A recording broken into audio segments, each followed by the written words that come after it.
Les murmures du phare.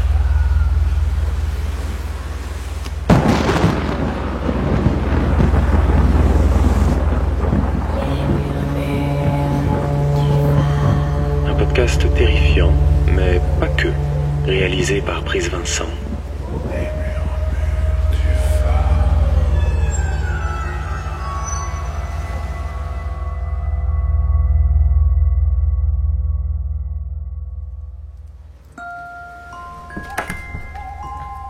Bonsoir à toi, bienvenue dans le tout premier épisode des Murmures du phare.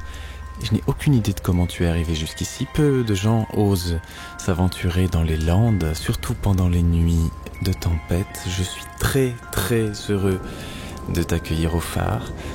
Tu peux enlever tes bottes et venir au coin du feu. Voilà ce que je te propose. Installe-toi confortablement dans ce fauteuil.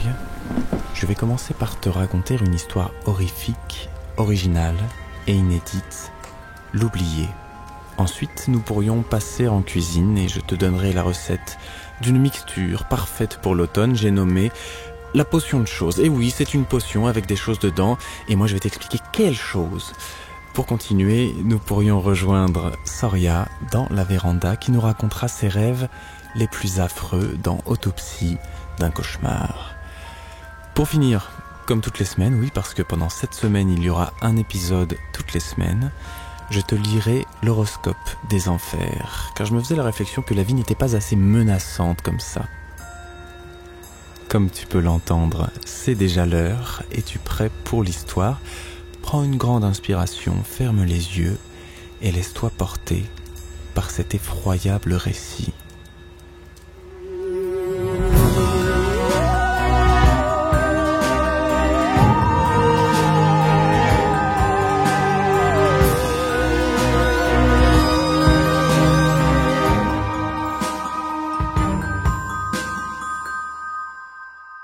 L'oublier.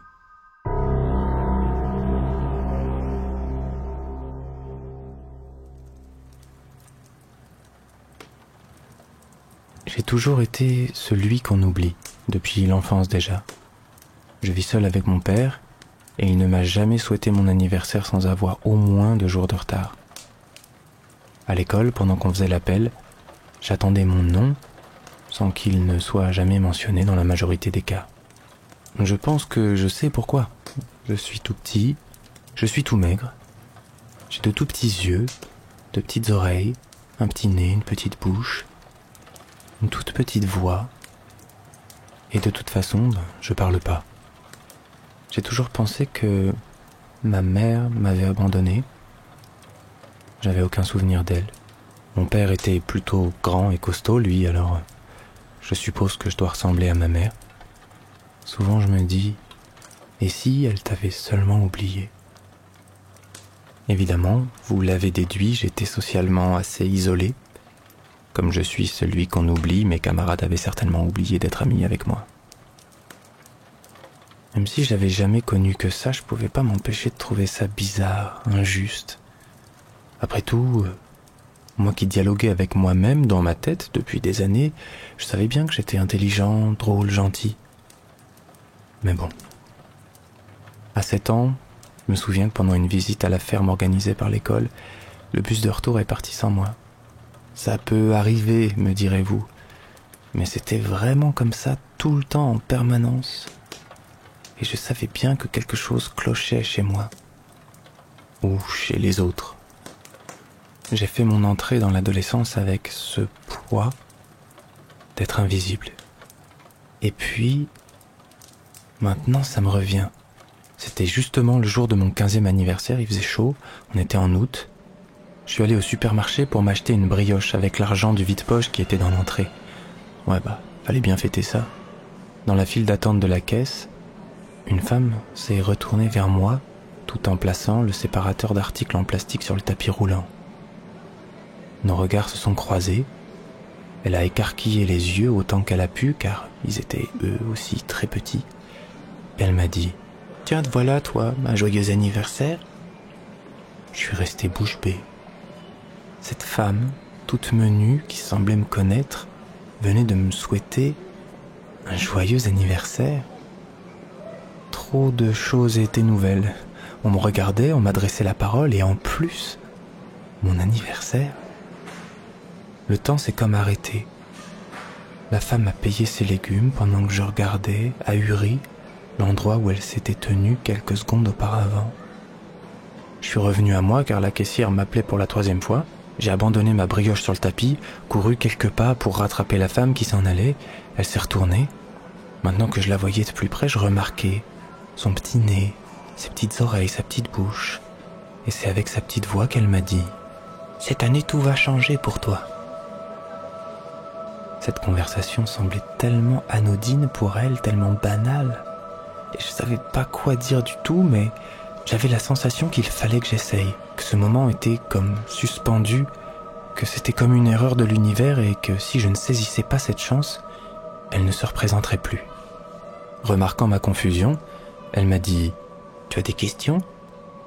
J'ai réussi à faire oui en hochant ma petite tête. Alors elle a éclaté d'un rire beaucoup trop grand pour sa si petite bouche. Ce rire semblait presque lui faire mal aux commissures des lèvres. « Tu vas m'oublier, alors à quoi bon ?» La caissière a gueulé un bon coup parce que la brioche, elle va pas se payer elle-même. Et puis là, je sais pas trop ce qui s'est passé. La femme était partie. Mais en tout cas, elle avait dit vrai. L'instant d'après, j'avais totalement oublié l'avoir croisée. Je m'en rends compte aujourd'hui. Et je me rends compte qu'elle disait aussi vrai en parlant de cette nouvelle année. Car je suis rentré chez moi. Mon père m'attendait dans le salon. Il avait fait un gâteau. Il m'a souhaité joyeux anniversaire, m'a pris dans ses bras. Et ça s'est fait comme ça. Ma malédiction était levée. La rentrée des classes, la 3e. Tous mes camarades qui m'ignoraient jusqu'à présent me prennent pour un nouvel élève. Très vite, je me fais des amis. Les copains remarquent mon humour, les profs remarquent mes capacités. Je deviens délégué de classe, moi. Je vais pas vous dire que tout était devenu parfait. J'étais toujours nul en sport, je galérais avec les filles, mais comme tout le monde, j'étais bien. On a constitué un petit groupe d'amis dès les premiers mois. Seb, Maëlys, Quentin, Karim, Déborah, on est devenus vraiment super potes. Ah, et Scoob aussi, enfin c'est pas son vrai prénom, mais j'ai oublié comment il s'appelait. Mais c'est un type assez chouette. Déborah avait une grande maison, assez grande pour qu'on n'y croise pas ses parents. On y était fourrés tous les 7 en permanence, les week-ends, parfois même les soirs de semaine pour réviser. On rigolait bien, vraiment. Seb et Maëlys étaient très complices. Ils manigançaient toujours des plans loufoques pour nous faire marrer. Ils étaient fans de Jackass. À l'époque, c'était la mode. C'était des Américains qui passaient leur temps à se filmer en train de faire des trucs stupides et dangereux. Enfin, dangereux, c'était la vie de mon père. Alors Seb a acheté un caméscope. C'est lui qui filmait. Maëlys trouvait les idées et nous, on est devenus des petites stars. Au moins à l'échelle du collège. La première vidéo postée sur Dailymotion, c'était un concours où on mangeait des fourmis vivantes. Je sais, c'est dégueulasse. Tellement dégueulasse que Karim n'en a pas mangé une seule. Quentin et Déborah en ont mangé respectivement 2 et 5. Scoob, je sais plus, mais pas beaucoup. Et moi, j'en ai mangé 32. 32 en conservant le plus grand flegme comme si j'étais au restaurant. Quelques fourmis, c'était vraiment pas cher payé pour être le centre de l'attention. Tout le collège en a parlé pendant des semaines et j'étais devenu la mascotte du groupe. J'étais devenu tellement populaire que j'avais plus besoin de dire des trucs vraiment drôles pour que les gens rient. C'était plus mes blagues qui me rendaient drôle, c'était moi qui rendais drôle des blagues. Mon Scoob était un peu jaloux, alors je me suis éloigné de lui progressivement et donc fatalement, le groupe l'a un peu mis à l'écart, même s'il nous collait tout le temps. Je pense qu'il était un peu différent de nous. Et avec le recul, je me dis que j'aurais dû être plus sympa. Pour être honnête, je crois que quelque chose en lui me faisait peur. Me faisait penser à moi, au mois d'avant. Et je voulais surtout pas redevenir comme je l'avais été.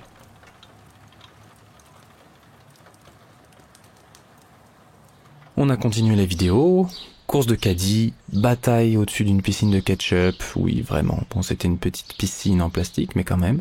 Saut à l'élasslip. Réveil surprise au Mentos Coca, Concours de maquillage au feutre indélébile, juste avant d'aller en cours, sinon c'est pas drôle. Bowling humain. Chaque fois j'en rajoutais une couche dans le concept pour faire rigoler les autres, et je crois bien que j'étais doué pour ça. Une fois, je me suis quand même cassé une dent, en traversant le trampoline. Faut dire que j'avais sauté du premier étage. Mon père a gueulé, mais c'est parce qu'il a vu la vidéo et qu'il a eu peur. Il s'est mis à vraiment détester Jackass. Notre petit groupe trouvait son équilibre à la perfection. Seb et Maëlys ont mis des mois avant de s'avouer leurs sentiments réciproques. On en a entendu parler pendant des heures et des heures avant de dormir, les yeux grands ouverts, allongés dans des tentes, montés dans le jardin de Déborah, parfois dans les chambres quand il faisait trop froid dehors. On passait vraiment tout notre temps ensemble. Karim est devenu mon meilleur ami et vers la fin de l'année, Déborah m'a avoué qu'elle était amoureuse de moi. Enfin, Quentin est venu me dire que Déborah m'aimait. Pour être honnête, je l'avais un peu vu venir. Enfin, non pas que je sois devenu beau ou quoi, j'avais pas beaucoup changé en 9 mois, mais je voyais bien ce que je dégageais auprès des autres. J'avais remarqué déjà que quelques filles n'y étaient pas insensibles. Alors, j'ai donné à Quentin un petit mot, qu'il a donné à Déborah, et on était donc en couple. Mais c'est seulement 10 jours plus tard que Déborah a osé attraper ma toute petite oreille, avec beaucoup de délicatesse, et qu'elle a embrassé ma toute petite bouche. C'était comme magique.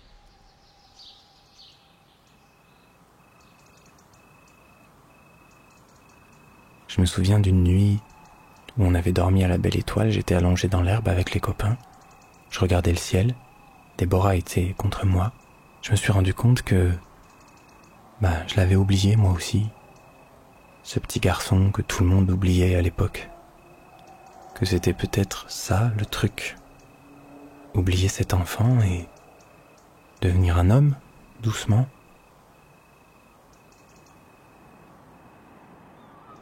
L'été est arrivé et on a tous convaincu nos parents de nous laisser aller dans la maison de vacances de Déborah, en Bretagne. Ses parents étaient toujours d'accord pour tout, c'était chouette. Évidemment, pas de repos pour les braves, c'était l'occasion pour Maëlys et Seb de nous embarquer dans de nouveaux défis filmés. Après tout, on était suivis par presque 400 personnes maintenant. On avait tous hâte. Au-delà des spectateurs, on s'amusait tellement et puis on voulait en profiter parce qu'on savait pas si on pourrait continuer les vidéos une fois au lycée. Monsieur Thirion, le prof de SVT, nous avait dit qu'il faudrait travailler 2 fois plus pour avoir la moyenne et qu'une fois au lycée, on n'aurait plus le temps pour nos idiots aussi. Le pauvre, il a eu le malheur de nous dire ça le dernier jour de cours. Comme on risquait plus rien, je lui ai répondu qu'on s'en foutait bien de son avis. Il a changé de couleur. Bref, c'est le jour de mon anniversaire et on est venu tourner une vidéo sur la plage, à 2 pas de la maison de vacances de Déborah. Maëlys est toute fière de son concept, concours de camouflage, un gros prétexte pour continuer de jouer à la pelle et au râteau dans le sable alors qu'on a déjà 15 ans, je lui ai dit pour la taquiner. Déborah m'a répondu tout sourire. Bientôt 16 pour toi. Et c'est vrai, je suis né à 17h. Le tournage commence, chacun son tour, on trouve les planques les plus pourries pour faire rire Seb qui tient la caméra. Au bout d'un moment, on décide de creuser un grand trou dans le sable. 1 heure après, en se relayant, le trou fait bien 2 mètres de profondeur. Je demande à Déborah un tuba de plongée. Elle va en chercher un dans sa maison. Je vais dans le trou, je regarde l'objectif de la caméra et je dis allez, meilleur camouflage. Et les autres remettent le sable dans le trou en vociférant et en chantant joyeux anniversaire. Je peine à faire entrer le tuba dans ma toute petite bouche. Le sable monte jusqu'à ma tête. Je ferme mes tout petits yeux. Il faisait chaud au dehors, mais j'ai déjà froid là-dessous. Le sable recouvre mes oreilles et je les entends plus trop, j'ai froid. Je me dis que ce que je suis en train de faire est assez légendaire. Le sable m'entoure totalement, j'ai les pieds glacés et mouillés à vrai dire. J'espère que la marée va pas trop monter d'un coup. Je peux plus bouger. J'avais pas anticipé ça. Je respire par le tuba. Je crois qu'ils ont fini par reboucher le sable maintenant parce que j'entends plus rien. Je suis dans une position assez ridicule. Je vais essayer de pas paniquer. Ça ruinerait totalement le côté légendaire de l'exploit. Je respire le plus lentement possible. Déborah doit être en train de se dire que je suis très courageux. Seb doit insister pour avoir le temps de filmer le petit bout de tuba qui dépasse sous tous les angles avant que les autres viennent me déterrer. Karim doit être en train de commenter la scène, enfin je pense. Scoob, je sais même plus s'il était sur la plage avec nous. Et puis rien. Alors je suis là, sans pouvoir bouger. Et d'un coup ça me revient, cette femme dans le supermarché, le jour de mon anniversaire, qui m'avait dit « Cette année, tout va changer pour toi ». C'est vraiment dommage qu'une année ne dure que 365 jours.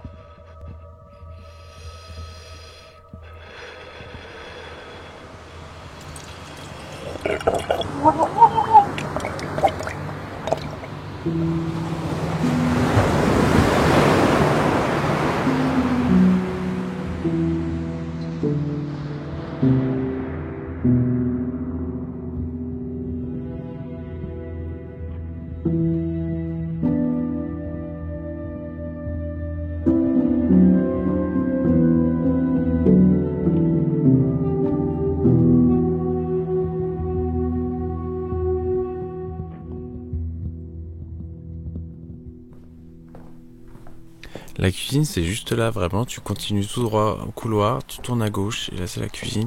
Il y a un petit fantôme qui t'attend, tu peux t'asseoir à côté de lui, et puis j'arrive. La potion de choses, la potion de choses, la potion de choses, la potion de choses. Ok, alors on reprend avec la recette de la potion de choses. Il y a tellement de gens qui me demandent... Enfin, pas de gens qui me demandent la recette, et de gens qui m'ont déjà parlé. Il y a quelqu'un, une fois, qui m'a déjà parlé de cette... La potion de choses, comment dire... Bon voilà, c'est une potion avec dedans des ingrédients. Et oui, vous pensiez que j'allais dire des choses, et ben non, j'ai dit des ingrédients. Je vais vous les détailler, comme ça vous pourrez refaire cette mixture. Alors, c'est les proportions pour une bouteille d'1 litre. Moi, je vous conseille de ne pas faire qu'une bouteille, parce que quand vous allez goûter, vous allez vous rendre compte à quel point c'est délicieux. Vous et vos amis, vous allez devenir accro. À ce moment-là, ce sera bien d'avoir des réserves. Donc, je vous conseille de faire une 60aine de bouteilles et de les stocker dans un endroit frais. Évidemment, le mieux, c'est de consommer la potion de choses au sortir du réfrigérateur. La potion des choses, la potion des choses. Alors, pour une bouteille de 1 litre, c'est très simple. Il vous faut déjà... Ah non, merde. Potion des choses. Les ingrédients, j'ai oublié de dire. Non, les ustensiles. Il vous faut une bouteille, il vous faut un entonnoir, une cuillère à soupe et une cuillère à café. Et voilà. Ensuite, les ingrédients. Il vous faut du jus de pomme. Il vous faut un citron Citron, jaune. Il vous faut de la limonade Indus, la plus dégoûtante possible. Il vous faut du miel, peu importe le producteur le plus proche. Il vous faut de la cannelle en poudre. Et il vous faut du colorant alimentaire, de la couleur que vous voulez. Bleu, c'est marrant. Vert, c'est marrant. Le mélange des deux, c'est encore plus marrant. la potion des Attention, ça va choses. être technique. Je vous préviens, c'est pas à la portée de tout le monde, mais si vous vous concentrez, ça devrait pouvoir le faire. 40 centilitres de jus de pomme. Prenez l'entonnoir, hop, vous versez dans la bouteille. Ensuite, vous pressez le citron, hop, vous mettez tout dans la bouteille. Ensuite, 50 centilitres de limonade Indus. Je répète vraiment, il faut qu'elle soit industrielle et un peu dégueu, parce que le but c'est juste que ça fasse des bulles. Faut pas un goût trop raffiné, trop sophistiqué. 3 cuillères à soupe de miel, généreuse.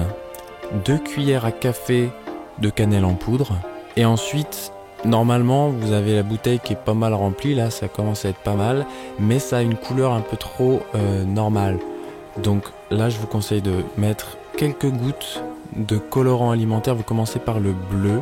Vous voyez quelle tête ça a. Normalement, ça devrait prendre une teinte un peu cacadois bizarre. Cette potion de choses, il faut la présenter comme telle aux gens. Et ne surtout pas leur dire ce qu'il y a dedans. Vous pouvez leur dire qu'il n'y a pas d'alcool quand même. Le goût, c'est super bon. Et là, sans blague, parce que j'ai fait un peu des blagues et tout, mais franchement, c'est super bon, parce qu'en même temps, c'est que des choses bonnes. Et ça se marie très très très bien avec la période automnale. Et même si on veut aller gratter un peu du côté de Noël, c'est possible, parce qu'il y a de la cannelle.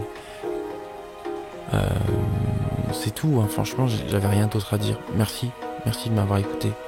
Et merci au petit fantôme de la cuisine d'avoir fait les bacs. L'émotion des choses.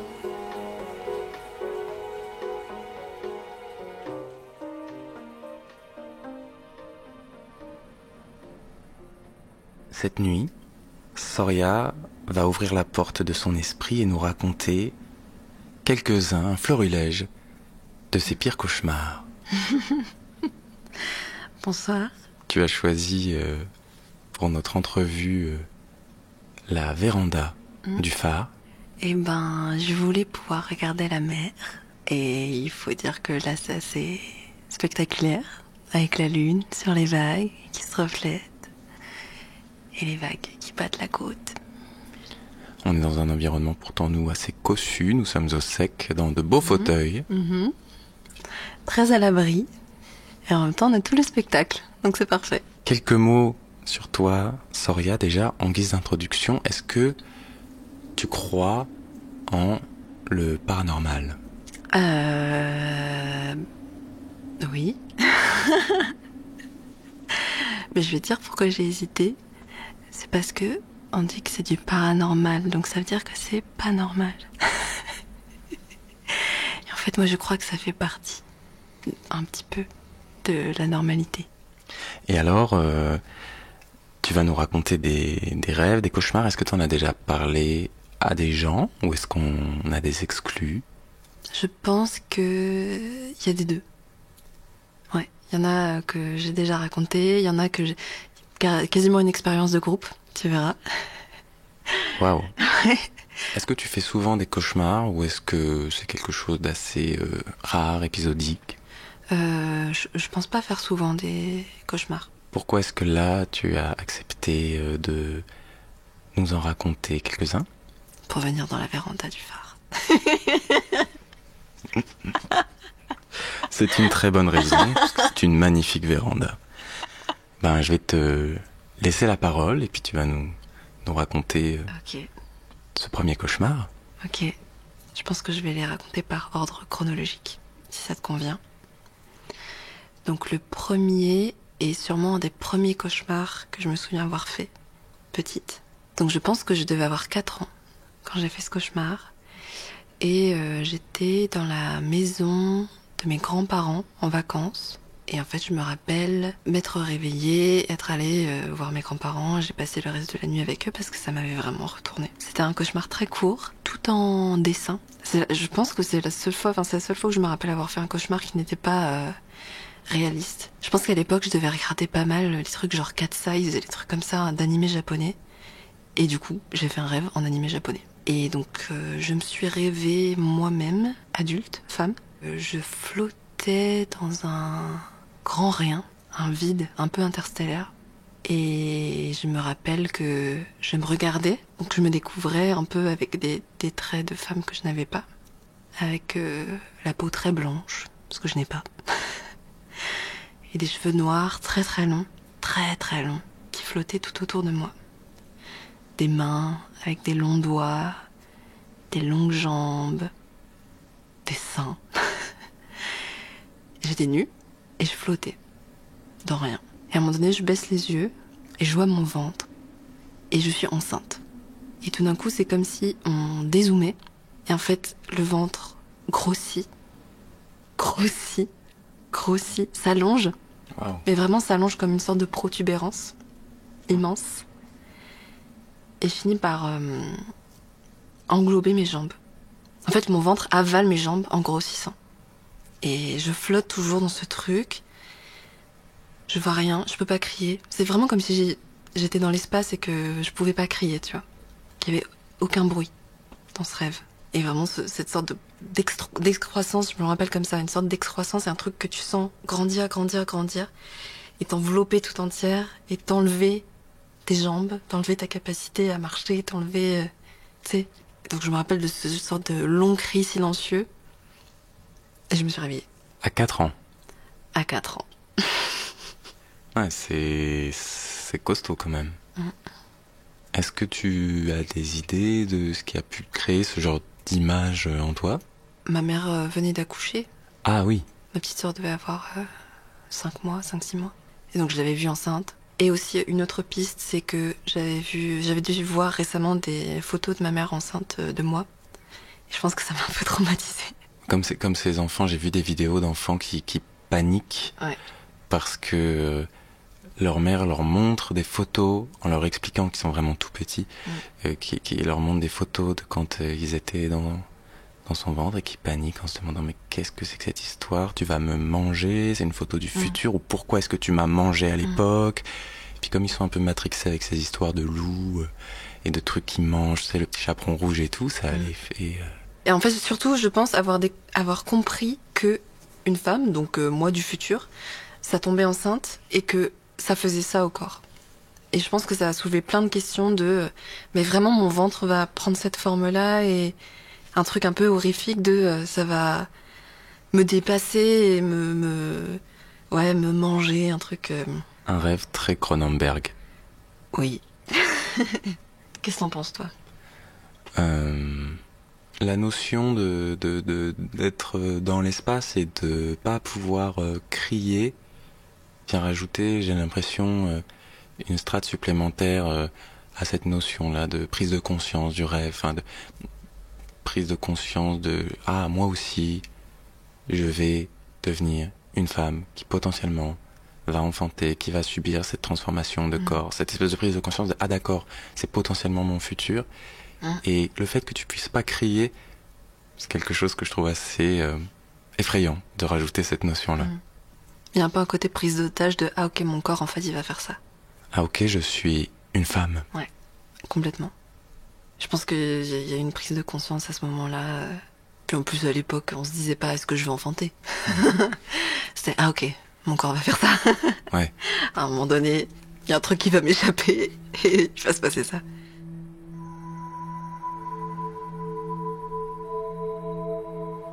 L'autre rêve, ça passe des années plus tard. J'étais chez moi, dans les premières années où j'ai eu une chambre toute seule. Je pense que je devais avoir 14 ans. Et c'est un de mes premiers souvenirs de paralysie du sommeil. Je ne savais pas que ça existait. Et en fait, ça m'était déjà arrivé de faire un peu des rêves fiévreux, où la réalité et ce que tu imagines se mélangent un peu. J'étais dans mon lit et je sens une présence, quelque chose qui m'observe. Et donc j'ouvre les yeux, je regarde dans ma chambre et au pied de mon lit, dans un coin de la chambre, il y avait je vois une sorte de reflet. Un truc qui est étrange. Et tout de suite je me dis c'est un couteau. Je me dis il y a quelqu'un qui attend pour me tuer dans mon sommeil. Et en fait, la silhouette s'avance. La silhouette ou juste ce reflet? Parce qu'en fait, tu vois... La silhouette. Le reflet, ça a été un instant. Et en fait, c'est comme si une ombre se détachait du mur. Une fois que j'en avais pris conscience, une silhouette noire, un peu difforme, avec juste 2 yeux brillants, comme 2 perles qui brillent, tu vois, et qui s'approchent de moi, au-dessus de mon lit.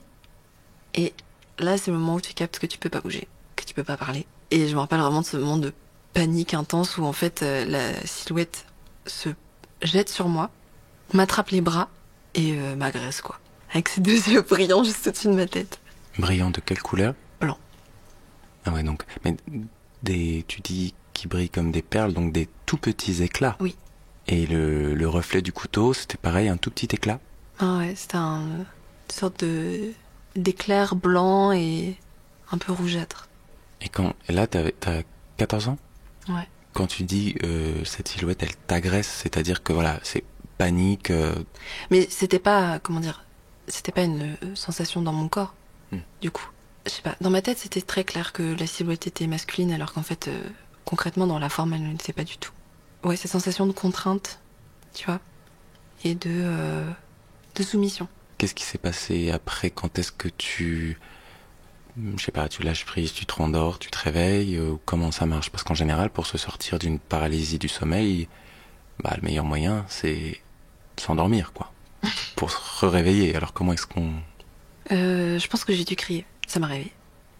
Ce que je trouve vraiment glaçant dans le récit que tu décris, je trouve, c'est ce petit détail qui est que, en premier lieu, tu te rends pas compte que t'es paralysé. Parce qu'en fait, tu te dis, oh, il y a ça, il y a un danger, il faut que je reste immobile. Oui. Et en fait, du coup, le truc, tu le laisses venir en te disant, au dernier moment, je vais crier, je vais faire quelque chose.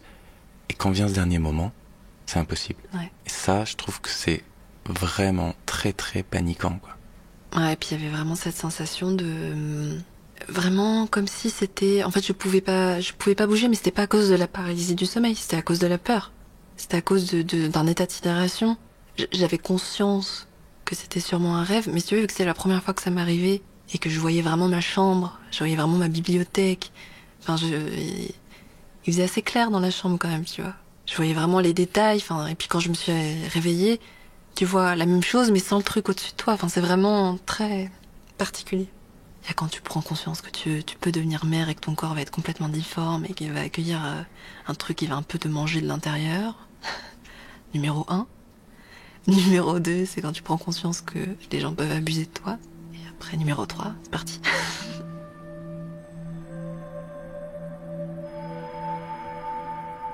Bon, je sais pas s'il y a un lien avec le fait d'être...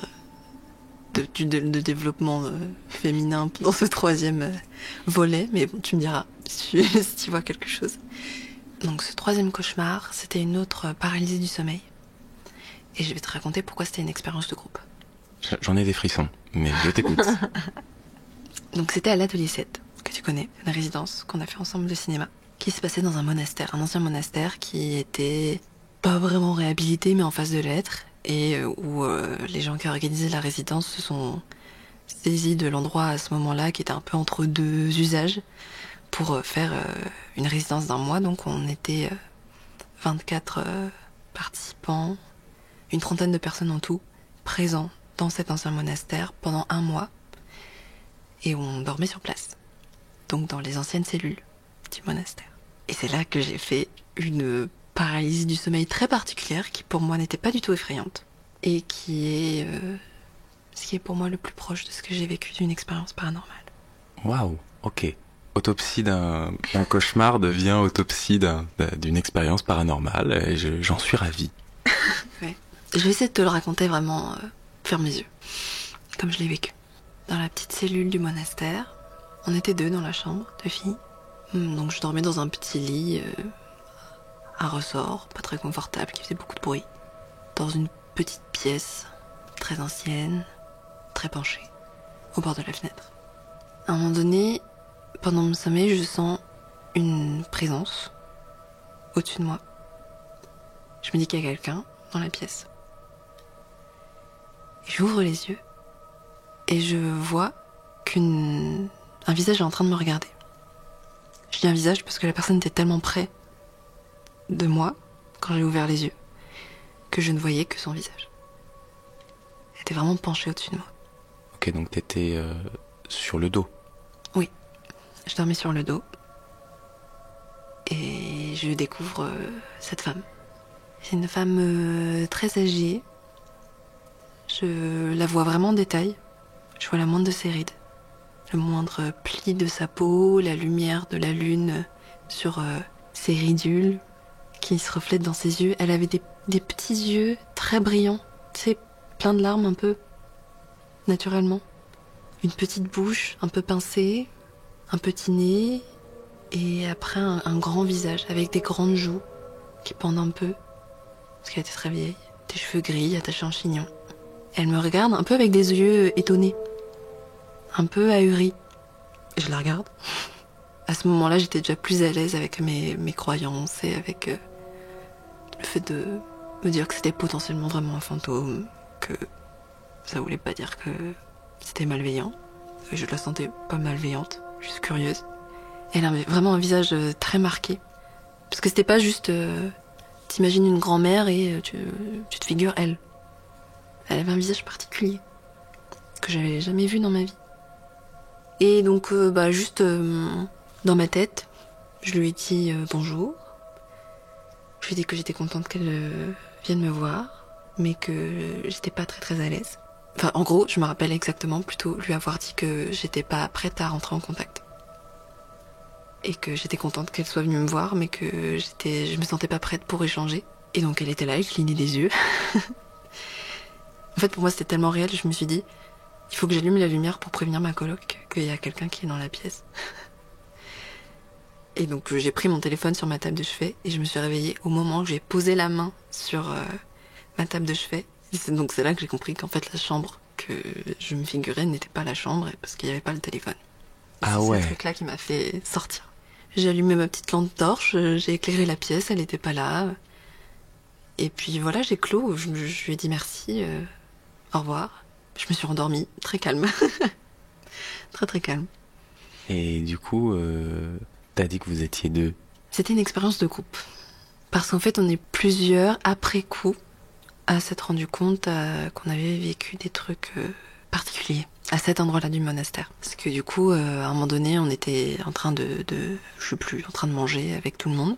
Et je raconte ce rêve. Et il y a Solène, une amie, qui me dit que... Elle me dit, mais attends, c'était à quel étage? Donc je lui dis, les dortoirs, quoi. Ok, vers où? Donc ma chambre, quoi, à côté de la fenêtre. Voilà. Elle me dit, bon écoute, moi chaque fois que je monte au-dessus de ma chambre, j'entends des voix de femmes. Et à chaque fois je sors parce que je crois que quelqu'un m'appelle. Et je pense que c'est l'une d'entre vous ou machin. Et il y a personne. Et donc je me demandais ce que c'était. Ça fait un moment que je me dis que c'est complètement hanté, cet endroit-là. Voilà. On dit ok, marrant. Quelques jours plus tard, on fait un tournage. C'était une résidence de cinéma. Dans la chambre, la cellule de monastère qui était juste au-dessus de la mienne. On fait un tournage à cet endroit-là et à un moment donné, la personne qui prenait le son s'isole dans la pièce pour faire ce qu'on appelle un son seul, qui est donc le son d'ambiance de la pièce. Oui, un son qui doit durer environ 2 minutes, Voilà. 3 minutes, où on demande à tout le monde de faire silence. Et le mieux, c'est que voilà, il y ait même plus personne pour qu'on ait juste la tonalité de la pièce. En l'occurrence, toute l'équipe était sortie de la pièce et il restait plus que lui à l'intérieur qui s'était enfermé. Et donc il prend le son et il ressort. Il me dit ok bon les gars, c'est trop bizarre. S'il vous plaît écoutez ce que j'ai enregistré parce que j'arrive pas à croire ce qui s'est passé. Et je sais pas si ça s'est enregistré, je sais pas si on l'entend. On va réécouter ensemble. Et chacun on se passe le casque. Et au milieu de la piste, il y a un souffle. Une respiration féminine. C'est-à-dire que c'est le silence total, vraiment. Et tout d'un coup, t'as... Waouh. Mais proche, tu vois. Comme si... Enfin, proche du micro, tu vois. Et très bien enregistré. Et donc, je précise, c'est un homme avec une voix assez grave. Et vraiment, c'était un souffle féminin. Et donc, on a conclu qu'il y avait... des esprits de femmes qui étaient dans le monastère et particulièrement à cet endroit-là, sur 2 étages. Mais est-ce qu'il n'y avait pas un courant d'air? Est-ce que...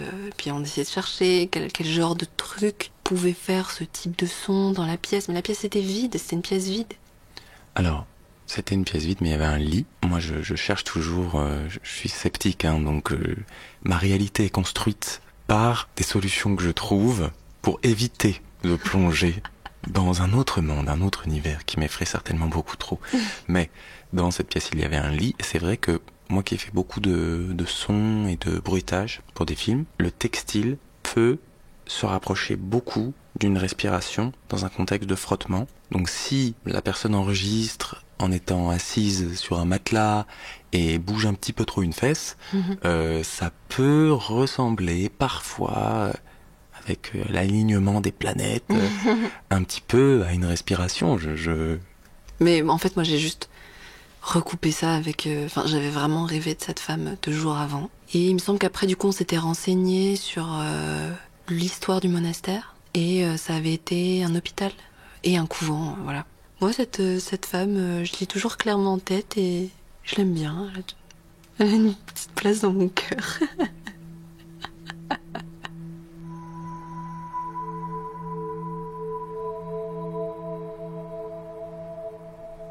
Du coup, est-ce que toi, tu vois un lien avec les deux premiers? Bah, force est de constater que sur ta dernière histoire, il s'agit plutôt d'un âge avancé. Oui. Et c'est une femme aussi. Mais bon, oui, on est plus sur une histoire de fantôme. Après, ce qui est intéressant de constater, c'est quand même ton évolution. Tu parlais d'une avancée spirituelle et personnelle, une quête. Et c'est intéressant de constater qu'il y a quand même une gestion très spécifique d'un tel phénomène chez toi. C'est-à-dire que moi, j'ouvre les yeux et il y a une vieille femme qui m'observe. Bon, déjà, elle se prend un coup de coude, alors que je suis gentil. Hein. Je suis quelqu'un de gentil. Mais juste, ne m'observe pas à 2 centimètres de mon visage pendant que je dors, ça ne se fait pas. Mais non, mais enfin, voilà, tu te dis c'est certainement un fantôme, certainement un esprit. Bonjour.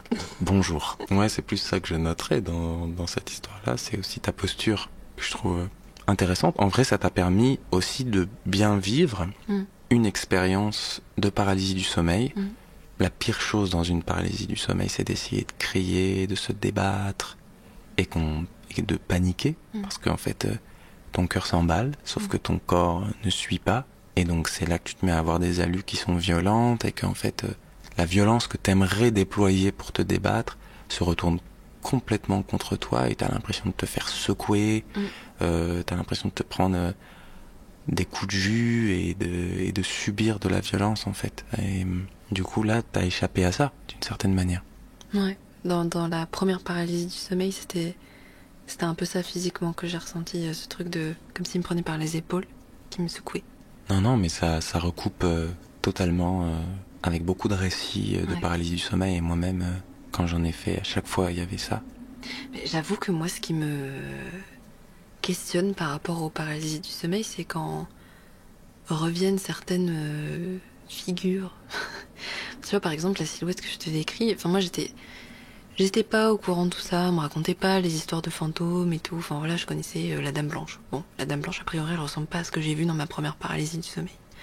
Mais quand je vois même maintenant les images qui sont créées pour faire peur, tu sais, qui ressemblent à ce genre de truc, la silhouette noire avec seulement 2 points brillants pour les yeux, ça revient. Et alors ça, je me demande d'où ça vient, quoi, tu vois, genre qu'est-ce qui fait que dans le cerveau, à un moment donné, c'est ce truc-là qui se crée, au lieu d'une personne. On rêve de personnes pourtant, même d'inconnus. J'ai l'impression que c'est presque une figure archétypale, je sais pas, même dans des livres, une ombre, avec de grands yeux rouges, tu sais, tapis dans les bois, c'est le loup, c'est tout ça. Peut-être que c'est la manière dont le cerveau visualise des choses qui sont plutôt de l'ordre de la transmission orale. J'ai pas l'impression qu'on les voit beaucoup dans les représentations, surtout quand on est enfant, mais même après, hein. On voit pas beaucoup ce genre de silhouette avec les yeux qui luisent, c'est un peu flippant, tu vois, mais on entend ces mots-là, j'ai l'impression. Et peut-être qu'on les visualise pas, mais ça c'est le rôle de l'inconscient, ça, de nous les foutre dans la gueule plus tard.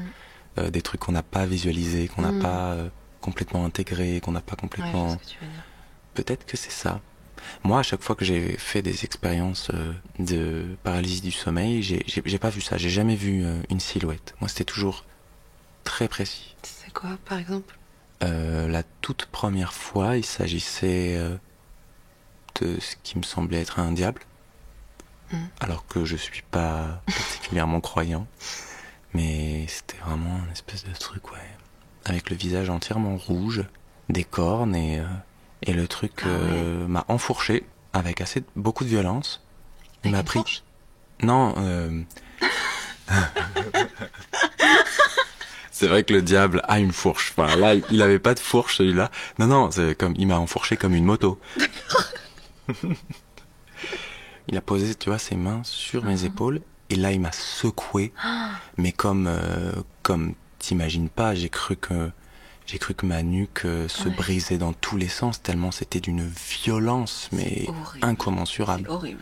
Donc ça c'était la deuxième fois. Et donc c'était une personne un peu genre Ah en oui. chair, quoi. Ah oui, Une oui. personne avec un visage. Avec un visage. Mais la toute première fois, c'était pas ça. La toute première fois, j'ai rien vu.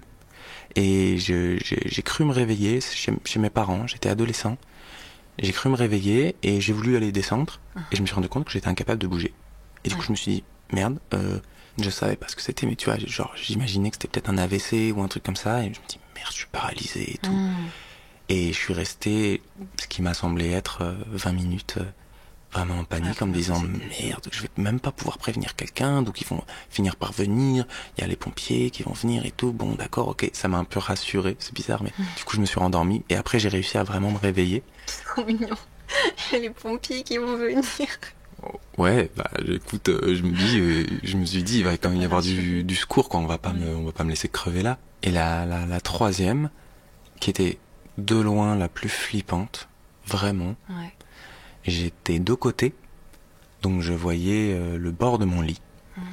Et du coup, très très très doucement, alors que j'avais les yeux ouverts et que je ne pouvais plus les fermer, un visage est monté du bord du lit. Donc au début, tu sais, tu vois que quelques cheveux, tu fais non, non, non, non, je veux clairement pas ça. Puis tu vois le front, Non. puis tu dis oh non, si je vois le front, c'est que ça monte, et du coup je vais devoir voir les yeux, je vais devoir voir son regard, donc tu t'y prépares mentalement, tu te dis ok. Et là je vois les yeux et je capte en fait qu'il s'agit de moi, Ah, c'est pas vrai. mais avec quelque chose qui semblait de 25 kilos de moins. Ça me terrifie. Et faut savoir que je suis déjà pas bien épais, donc 25 kilos de moins, on est sur J'ai des enfin voilà, il y a des os et il y a un peu de peau, quoi. Faut que je reconnecte avec la nature pour me remettre de l'image que tu viens de générer dans ma tête. Je vais regarder la mer. En fait, moi, j'étais pas au courant de ce que c'était les paralysies du sommeil. Même, enfin, je pense que j'ai appris très tard ce que c'était, vraiment très tard. Et la première fois que j'en ai entendu parler, c'est parce que ma sœur jumelle avec qui je dormais dans la même chambre en a fait une. On avait 7-8 ans. Quand elle s'est réveillée, elle m'a parlé. Et on se parlait beaucoup pendant la nuit, on n'arrêtait pas. Elle m'a dit, est-ce que tu l'as vu? Je me dis quoi? Qu'est-ce que t'as vu? Le pouls géant qui voulait monter sur mon lit.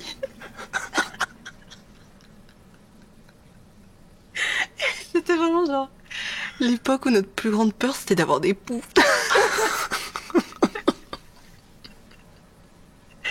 Il devait y avoir eu une épidémie de poux à l'école. Elle m'a dit, mais Soria, j'ai vraiment vu un pou énorme au pied du lit. Et il allait m'attaquer. C'est très mignon. Voilà. Donc je me dis, on n'est pas tous égaux face à ce que notre esprit fabrique. Mais bon, apparemment, il était vraiment très terrifiant, donc... Très laid comme un pou. laid comme un pou. Immonde.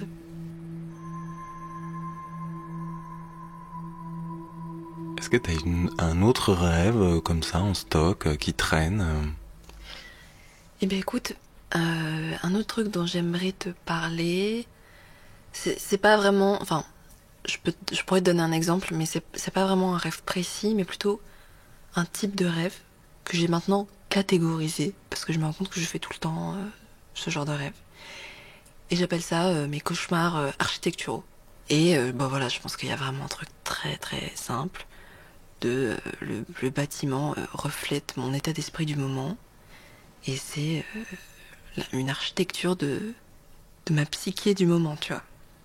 Je me rappelle par exemple le dernier en date dont je me rappelle bien, parce que j'en ai parlé à ma psy. C'était dans un bâtiment immense, mais immense, vraiment. Comme un très grand château, mais plus en mode manoir et plus de l'époque. Figure-toi un peu genre Buckingham Palace. Comme une sorte d'immense carré, vraiment grand, avec des couloirs immenses, des escaliers immenses, alors que ça sert à rien, enfin tu vois. C'est pas le petit château médiéval, c'est pas la petite forteresse, c'était vraiment un truc comme ça, un peu d'apparat, tu vois. Et je me retrouve là-dedans. Et il n'y a personne. Pas un chat, pas un bruit. Et je sais que je suis enfermée. Et je sais qu'il faut que je me cache. Sauf qu'en fait, faut vraiment s'imaginer des immenses couloirs ouverts, quoi. Et des grands escaliers. T'es un peu tout le temps à vue de tout. Je frôlais les murs pour essayer de trouver une sortie. Et c'est comme si je connaissais les règles du jeu, tu sais, de mon rêve. Et en gros, j'avais conscience que j'étais observée, de temps en temps, par une sorte de présence un peu omnisciente. Dans ma tête, c'était vraiment un personnage, genre un vieux monsieur, et c'était chez lui, qui me surveillait. Appelons-le Monsieur Scrooge. Franchement, c'était comme s'il y avait une sorte de géant qui observait sa petite maison de poupée, tu vois. Et moi, j'étais là-dedans, et donc il y avait des immenses fenêtres, tu vois. J'essayais d'éviter les fenêtres, parce que je me disais qu'il pouvait me voir par la fenêtre, tu vois, avec ses grands yeux.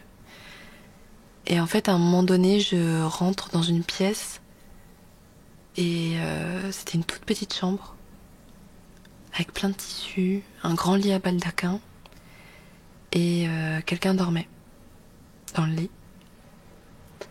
Déjà, ça m'a terrifiée, tout court, parce que c'était la première personne que je voyais depuis un quart d'heure, que je déambulais de partout et qu'il y avait personne. Il y avait quelqu'un endormi.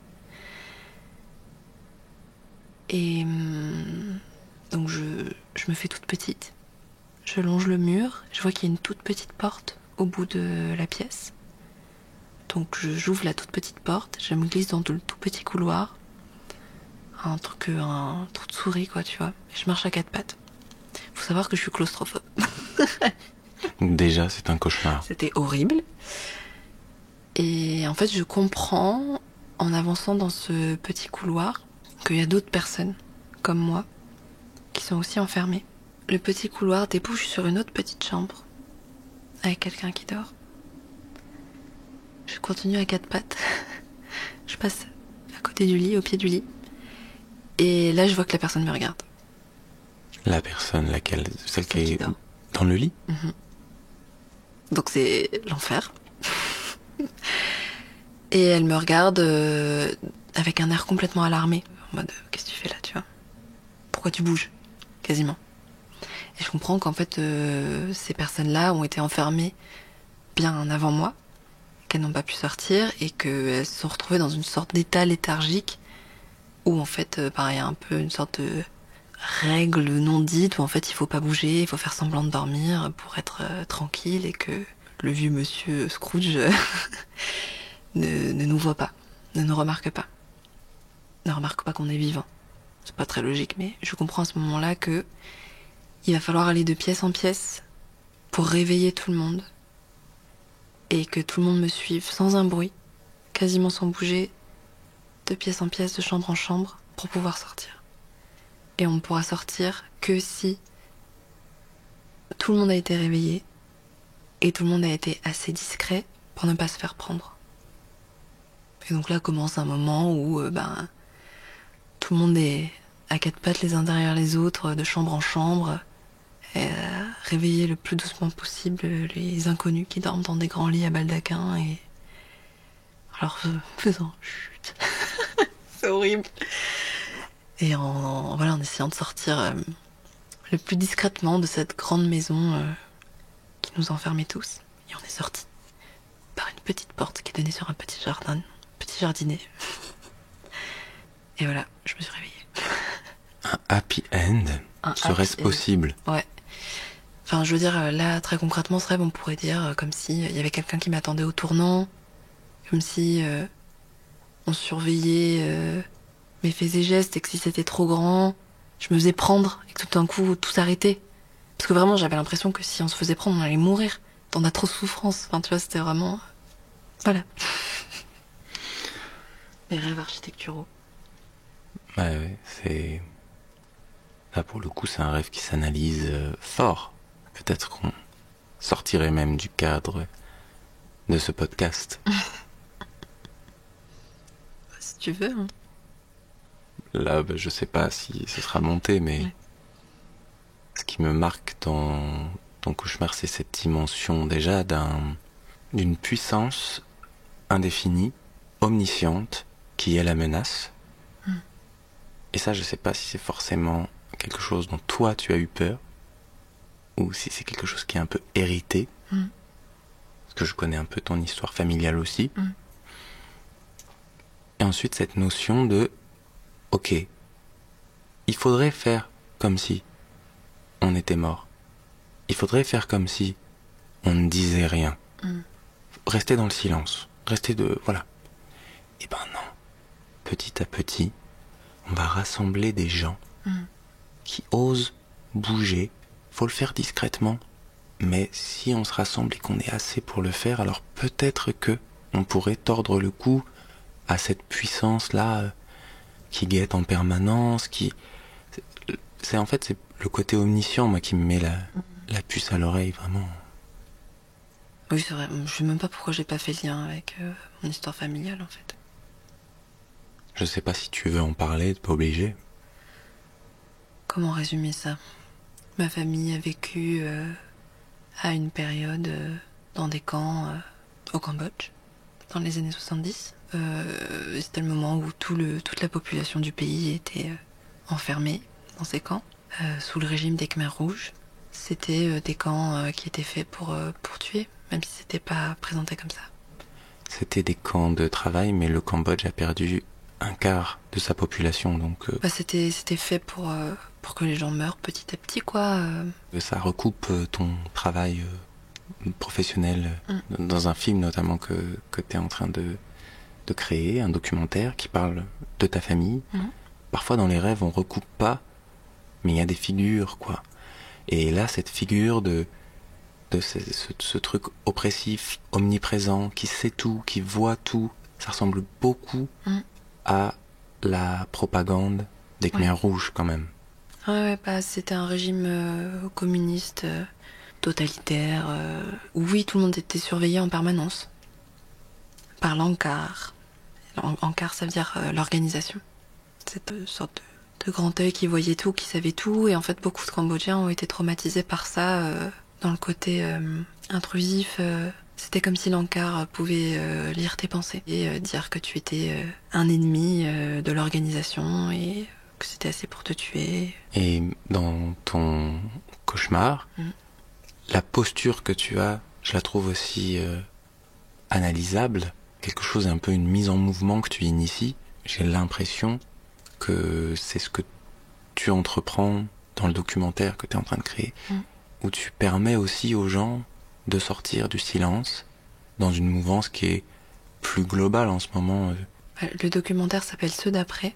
C'est vrai que c'est ceux d'après le génocide, ceux d'après l'épisode.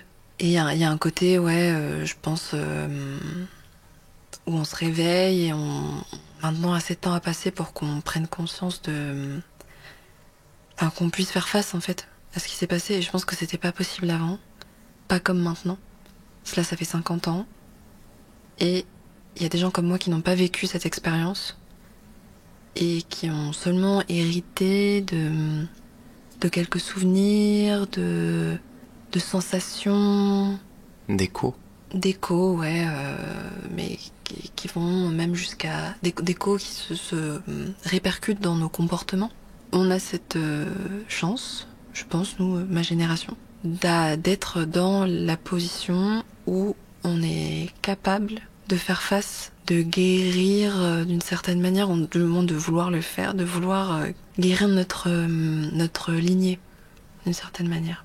Et là, quand je dis lignée, je parle des gens qui sont encore vivants, et qui vivent avec nous, qui nous ont élevés, et à qui on doit tout, et des gens qui sont morts là-bas et à qui on doit tout. Et en fait, c'est vrai que quand je repense aux rêves, tu sais, la personne qui est endormie et qui me regarde un peu affolée parce que je bouge, c'est un peu ce que j'ai ressenti en commençant le travail sur ceux d'après.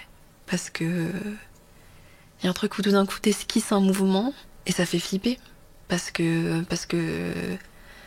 on sait pas ce qui va se passer. Est-ce que ça va remuer? Est-ce que ça va soulever? Est-ce que ça va être positif? Est-ce que ça va être négatif? Est-ce que c'est la bonne chose à faire? Et en fait, moi, j'avais pas le choix. Fallait juste que je sorte du bâtiment. Je pouvais pas rester enfermée dans ce truc. Je pouvais pas trouver un lit à baldaquin et m'allonger et attendre que mort s'en suive. Et du coup, il y a une sorte de truc où t'es forcé d'aller vers l'avant et où, en effet, le seul moyen de sortir, c'est de réveiller tout le monde et de venir chercher tout le monde. Et que tout le monde vienne. que ce soit un mouvement général.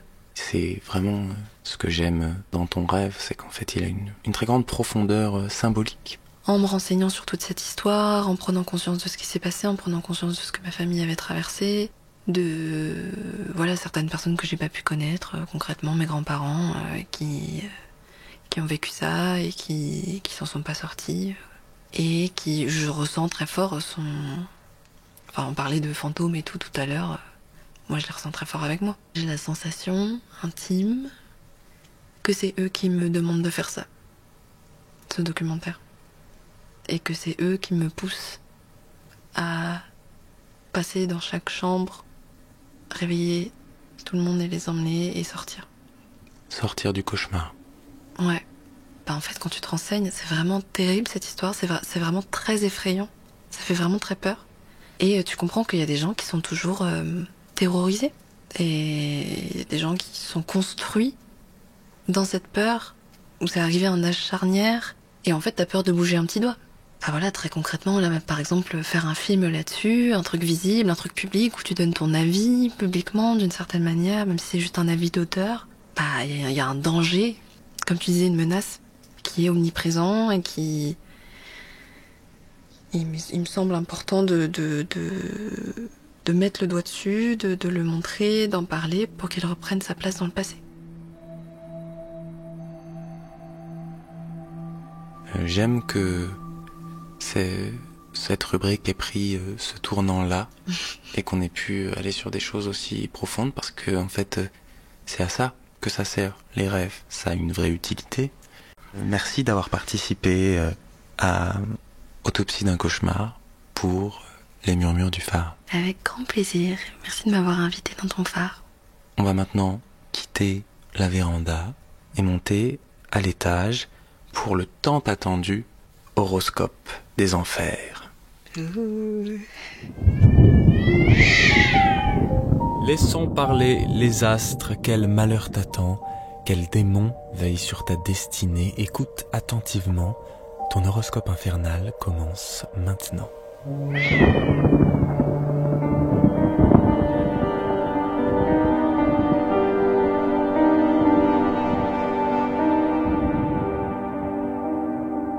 Bélier, prêtez l'oreille aux murmures quand vous êtes seul, ça vous réussit.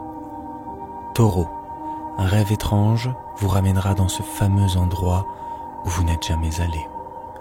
Gémeaux, évitez de cligner des yeux aujourd'hui, vous savez bien que c'est à ce moment-là qu'elle se rapproche. Cancer, un vieil objet oublié refait surface, débarrassez-vous-en, il est profané. Lion, évitez les selfies, votre image prend un peu trop ses aises en ce moment. Vierge, cette sensation que quelqu'un vous prend la main quand vous êtes seul n'est pas à prendre à la légère. Balance, quelqu'un que vous connaissez vous rappellera aujourd'hui. Ne décrochez pas, ce n'est pas lui. Scorpion, la silhouette qui disparaît dès que vous essayez de la fixer est un ami, n'ayez pas peur. Sagittaire, ne mangez surtout pas de poisson aujourd'hui, vraiment, ne le faites pas. Capricorne, si votre horloge tourne à l'envers, envisagez de déménager. Verseau, vous connaissez la voix habituelle de votre bien-aimé, vous savez bien qu'il y a un problème. Poisson, évitez d'ouvrir les yeux pendant 1 minute à 16h13 et à 20h15.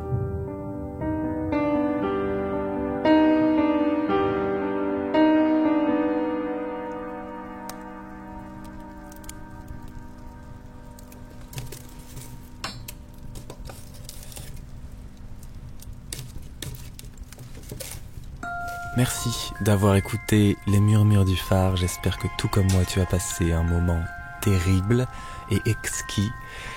Si tu as un cauchemar à faire autopsier ou pire encore une histoire vraie, n'hésite pas à m'envoyer un mail à lesmurmuresduphare tout attaché @bricevincent.fr. Pour plonger plus profondément dans l'ombre, rejoins-moi sur les réseaux sociaux. Tous les liens sont dans la description de l'épisode. Bonne nuit, chère auditrice, cher auditeur. Si tu oses revenir, il suffit de suivre la lumière du phare. À la semaine prochaine.